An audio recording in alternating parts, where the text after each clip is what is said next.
Hey guys, it's Ben the Coin Geek at Old Pueblo Coin, and today I want to talk to you about how to collect coins, kind of a beginner coin collecting video, and how to do this on a budget.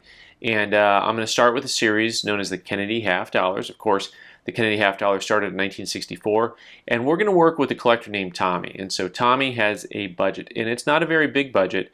And for all of you who've been collecting a long time, and maybe you've got a nice budget now, maybe you're retired and you have a nicer budget than ever before, maybe you're retired and you can relate to Tommy and his budget. But whatever the case is, if you're experienced, go ahead and watch this video and leave comments down below giving Tommy some tips on how to collect coins. Okay, so in this little tutorial we're going to talk about how to collect on a budget of $25 a month. So of course, now you may think $25 a month won't get you a lot of coins, and that's true, but at the same time, if you're going to go ahead and collect certain things, there's actually a lot of coins available to you, and you can put together a really attractive set over time.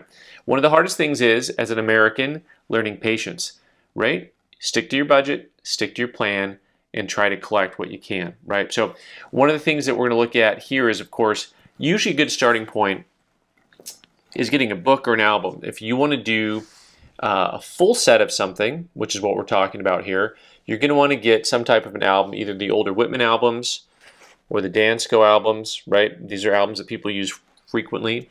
You can choose ahead of time whether you want to have the proof coins or not. So these albums come with proof coins, or they also come without proof coins, right? So you can have just the regular circulated strike, or you can have the proof editions inside. The proof editions are the ones with the big mirror finish on them. So those guys that look a little bit like a mirror, those are the proof coins.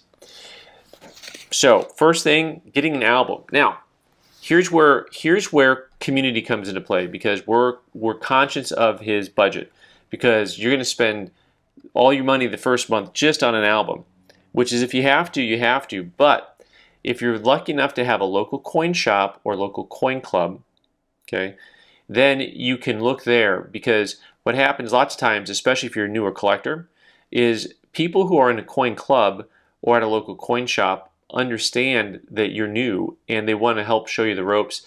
Oftentimes you can have people either give you an album or sell you a slightly used album. As long as it's not, doesn't have pages falling out, it'll do the same job as anything else will. And you can usually get those for very inexpensive, free, almost free. But the idea here is, don't go alone when you're getting into coin collecting. Find people who've been collecting for a long time so that you can learn more about what it is that you're getting into, right? A lot of people can help you along the way, and it's good to have community. All right, so you've got your album. Next, what are we going to do here?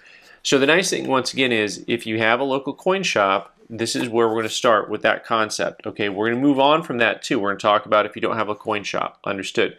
What you may end up doing when you go to coin shop is they may have boxes full of these where you already have coins that are in individual holders. And the nice thing about a local coin shop or a coin club that meets monthly is you'll be able to see the coins in person. This is always an advantage over eBay. Okay, being able to see the coins in person and not have a coin that's been photoshopped or a coin that's just a digital image of not the real coin, that's not the same as being able to have the coin in hand and put it in your album. The nice thing about the Kennedy half dollar series is a huge number of those coins are uncirculated, and they're going to be $1 or $2 in uncirculated condition. A lot of the proofs, it's the same thing. So on a $25 budget, you can really start to hack away at a lot of these coins in here from the 70s and 80s and 90s that are uncirculated. Now, one of the things that'll happen oftentimes is you'll have coins that they'll be in this little bit of plastic here, and that's actually from an actual mint set. So you'll be able to buy a coin that's uncirculated. Not only is it uncirculated technically, it's actually uncirculated. What I mean by that is you can have a coin that was out in the public domain and in a holder, in a coin roll or a cash register, and it'll have a lot of chop marks, hit marks on it, and chop marks are different. It'll have a lot of contact marks to it, and you can actually get coins that were never in circulation because they were in a mint set. Also, if you're going to be getting the proof coins, you're going to be buying coins oftentimes that are directly out of a proof set. So if you go to a coin shop, they'll either have that big box full of coins, or they'll have albums that already have partial sets in them, and you can usually go through and pick most of the coins out on a regular basis. You can go in and visit and talk to them about the coins, and they can teach you a few things. And so you can either buy from the boxes or from albums, or you can buy actual proof sets, which is another step entirely different, where you actually can look at the proof coins and take them out of the holders yourself. Now, I'd recommend this process if you feel like collecting more than just the Kennedy half dollars.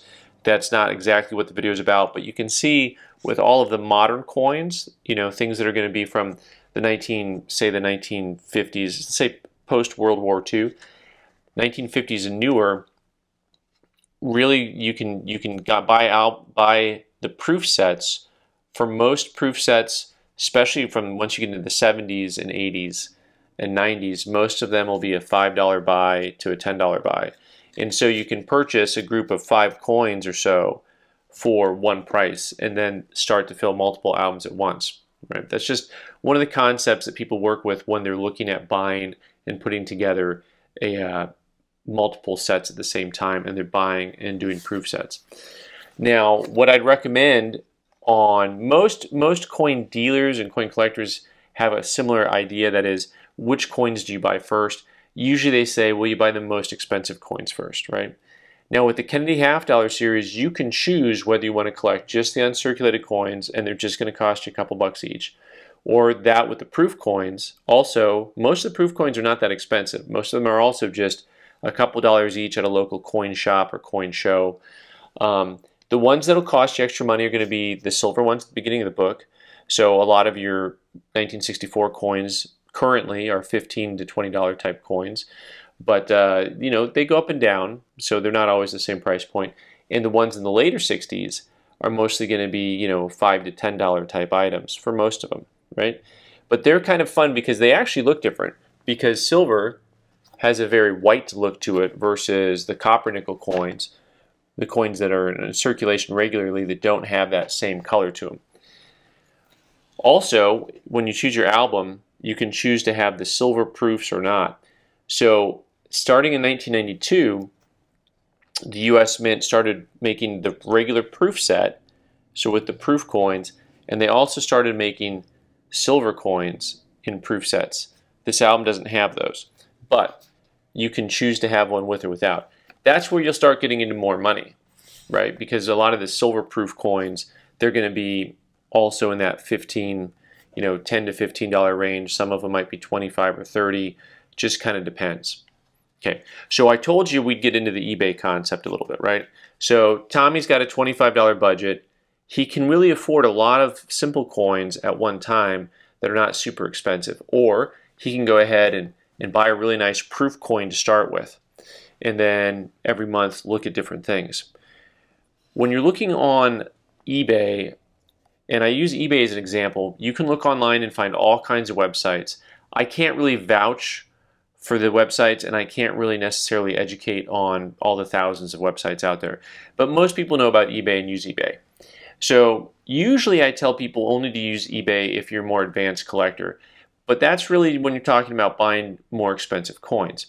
So here's the tips when you're using eBay to try to find certain items, right? So if you're looking on eBay, the thing that you want to do is put in the items that you're looking for, and go ahead and when you look at them, you want to sort them. You want to go from their normal setting, and you want to go to their auction setting, and from the auction setting you want to sort to time ending newest, right? Soonest, time ending soonest, that's what it says. Done, done. And then what happens is they'll start showing you items that are closing in 1, 2, or 3 minutes, right?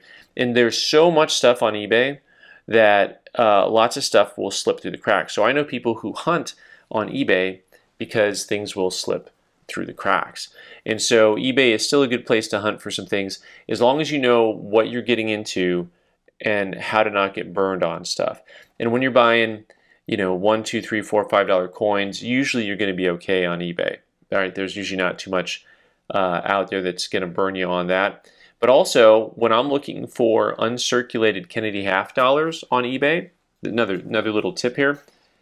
So when I'm looking at coins from the 70s and 80s and 90s uncirculated, lots of times they'll be $3 or $4 with free shipping, or $1 with $3 or $4 shipping. That's the type of stuff usually you're probably better off at a coin show, a coin shop, or a coin club, seeing in person and buying, because a lot of those coins, like I said, are only going to be $1 or $2 in person. And so I wouldn't really look too much into that. But if you want to look for some of those proof sets, because we're still talking specifically about the Kennedy half dollar series, sometimes if you want to look at some of those proof sets or some of the earlier silver coins or some of the proof silver coins, if you can't find them at your local coin club or coin shop, then try the eBay hack where you go to auctions ending soonest. Also, have an idea of what they trade for on a regular basis. This is a part of the education process, right? So you need to make sure that you're checking ahead of time to know kind of what things cost. You know, the market always changes. If you watch this video and it's 3 or 4 years old and all of a sudden certain things are a lot more expensive, just have an idea of what things cost. And your local shop or club is usually going to be cheaper than online because you don't have to worry about paying shipping or paying eBay fees. When you buy from someone on eBay, the cost of the eBay fees and shipping are usually all built into it, right? It's like buying something on Amazon. The shipping is free. Well, the shipping is free because the shipping is built into the cost of the product, right? So, and I know a lot of you live in a coin desert, an area where you don't have coin shops and shows and club stuff on a regular basis. So some of this can be a little bit harder for you and you rely a lot on the internet. And I understand that. The good news is if you are in one of those areas, the internet is a place where you can find stuff. And you know, you're able to make relationships still when you go out of your town to local coin, to, you know, if you drive a little ways to a coin show, you can start to build a relationship and find out, does that person that I bought from at the show have a shop? Also, hey, have you heard of a phone? They might have a phone. They might have a phone number. You may set up a relationship with someone who's a really good dealer that you can go ahead and purchase some of these type of coins from. Okay, so Tommy at $25 a month can actually put together a really nice Kennedy half dollar set over time. You know, how long it'll take him? I didn't do the math, but you guys can work on that section, right? So, and from there, we can go on to some other nice, fun coin adventures together, all right? So, thanks so much for watching, guys. I'm Ben the Coin Geek. Leave your comments and questions down below. Thanks for watching. You can subscribe by clicking on the owl button in the corner and watch more videos on the right side of the screen. Thanks.